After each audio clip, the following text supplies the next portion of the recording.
From the National Press Club in Washington, D.C., this is Update One, the club's official podcast. It features newsworthy stories originating from the NPC facilities, as well as broader topics related to journalism, communications, press freedom, and transparency.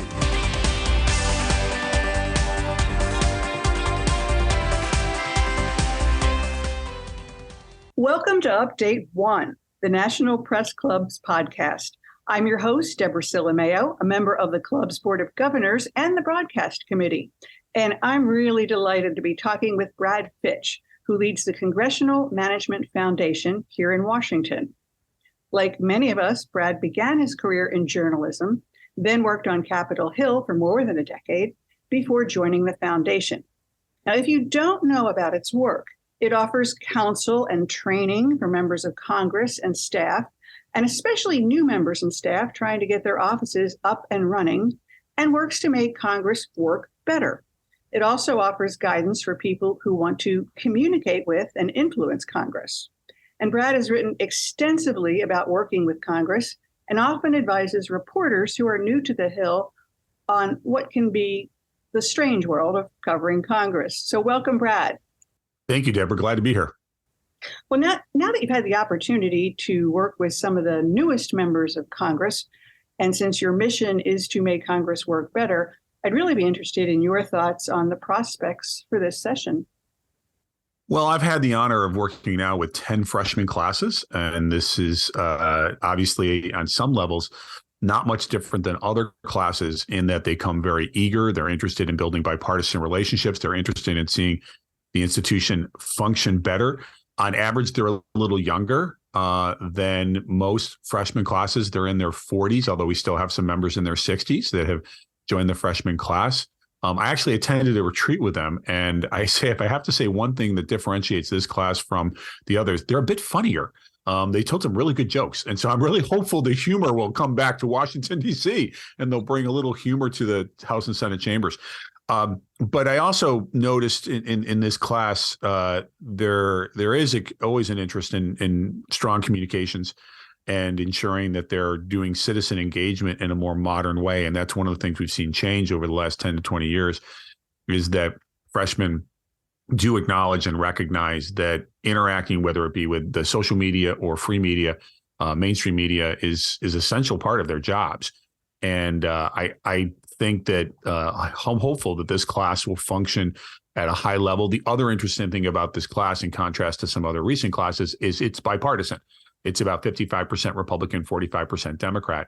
And in recent years with wave elections, that is a little unusual because, for example, in 2010, it was something like 90-10, Republicans, and that was Tea Party year. In 2018, similarly, it lent towards the Democrats. So a bipartisan class sometimes has the potential of continuing to work together. And we've actually heard some great stories of some freshman members that are engaging in I would say, a more intentional effort to build relations across the party lines. Maybe it's because there's such a small margin in the House and Senate. Maybe it's because we're still dealing in a post-January 6th world on Capitol Hill. But some early signs are very positive. Do you think there's going to be less siloing in communications? In other words, for a long time, a very, say, liberal member of Congress would not want to be asked or wouldn't be asked to be on Fox, for example, and vice versa. So do you think that those silos are breaking down? I don't, unfortunately. I was actually talking to a editor with a conservative media outlet just a few weeks ago, and they sometimes are finding it difficult to talk to Democrats. I just give you an example, a practical example. Now that the Capitol is opening up and reporters are allowed to just follow members of Congress anywhere and pop questions to them anywhere, a reporter might ask a question, and instead of the member of Congress responding to the question, they would instead say, "Who are you working for?" And unfortunately, sometimes the Republicans won't talk to a left of center, or it's viewed as a left of center media outlet, and vice versa. And so, unfortunately, I do think we're seeing some siloing. Having said that, we've also, I'm sure all your listeners have seen some of the great examples of members of Congress trying to break down those silos themselves. whether it's a Democrat going on Fox or a Republican going on MSNBC. There certainly seems to be some members who are, willing to, walk into the lion's den and give it their best shot.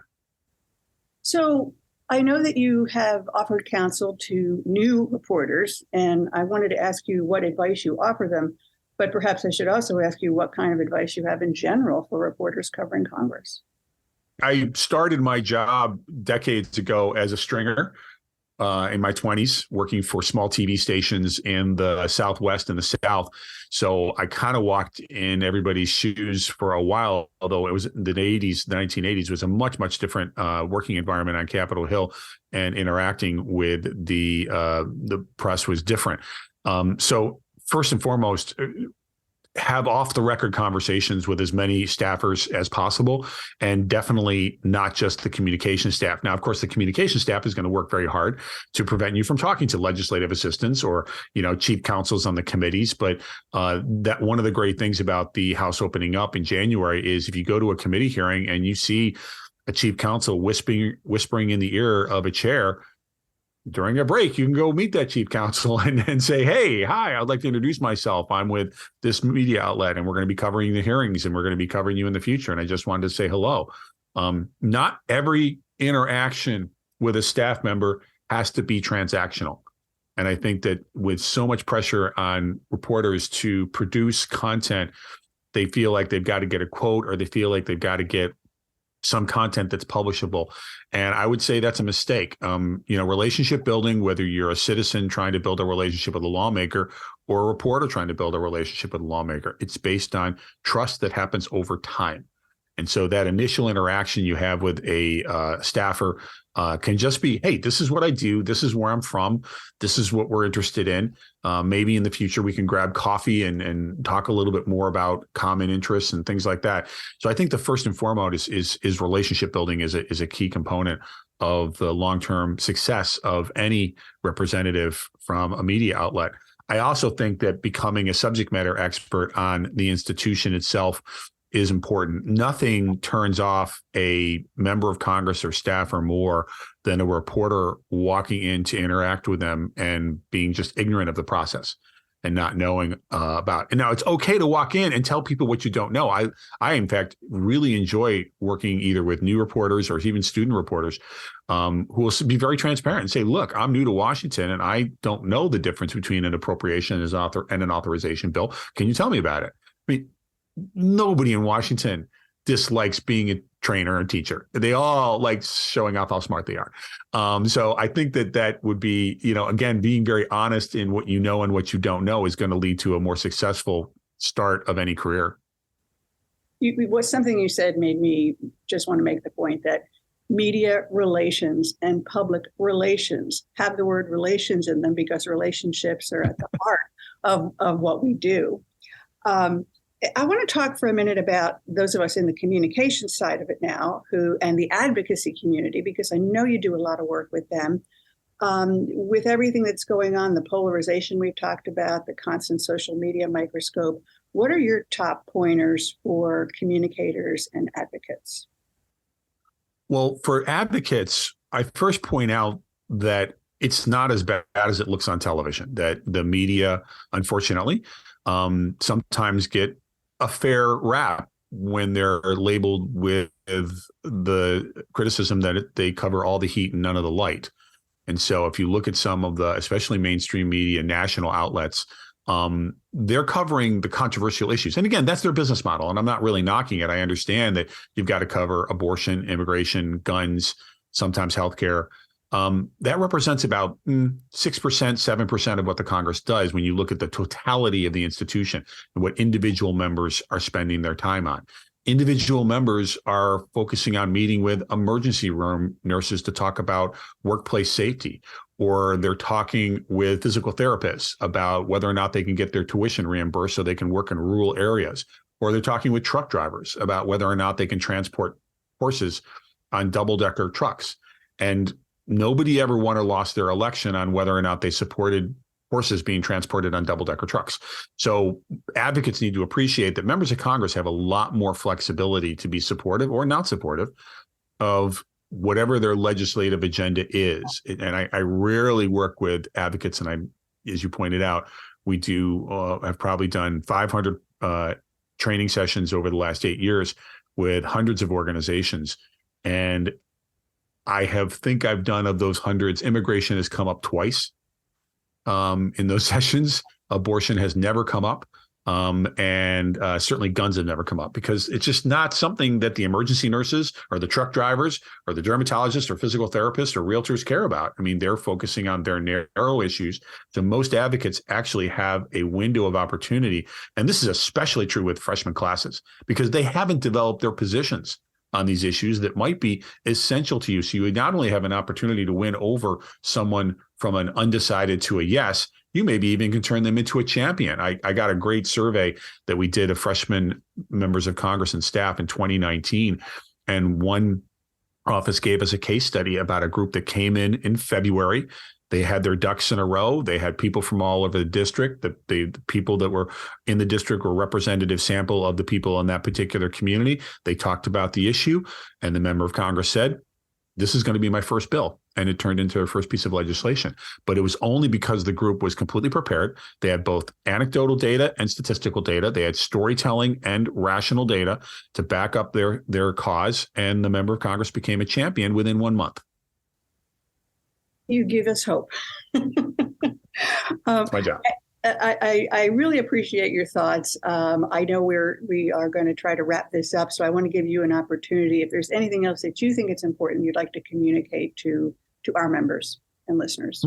I think that I would communicate to continue, and the media has done a little of this, continue to keep an eye on the modernization movement that is happening within the House of Representatives. The Select Committee on Modernization was created 4 years ago and had an amazing run at everything from improving pay for congressional staff to bringing back earmarks in a reformed way that was fair. It's now called community funded projects, and it was adopted by the Democrats. It's been reinforced by the Republicans now taking in the House of Representatives.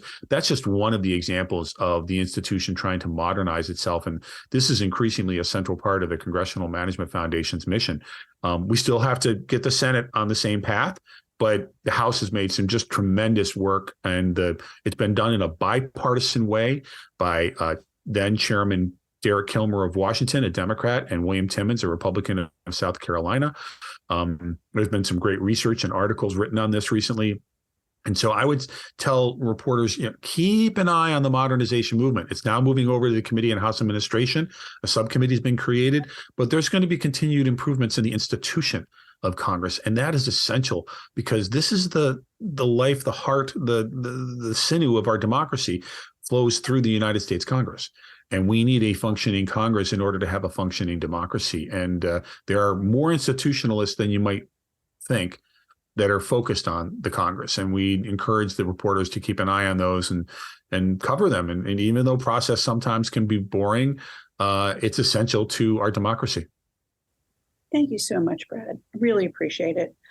If you would like to learn more about the work of the Congressional Management Foundation, you can go to congressfoundation.org. And of course, if you want to know more about the National Press Club, press.org. So thanks, Brad, for joining us today. And thanks all of you for listening. This has been Update 1 from the National Press Club. You have been listening to Update 1, the official podcast of the National Press Club, the world's leading professional organization for journalists and a vigorous advocate of press freedom worldwide. If you have any questions or comments about Update 1, send an email to update1podcast@gmail.com.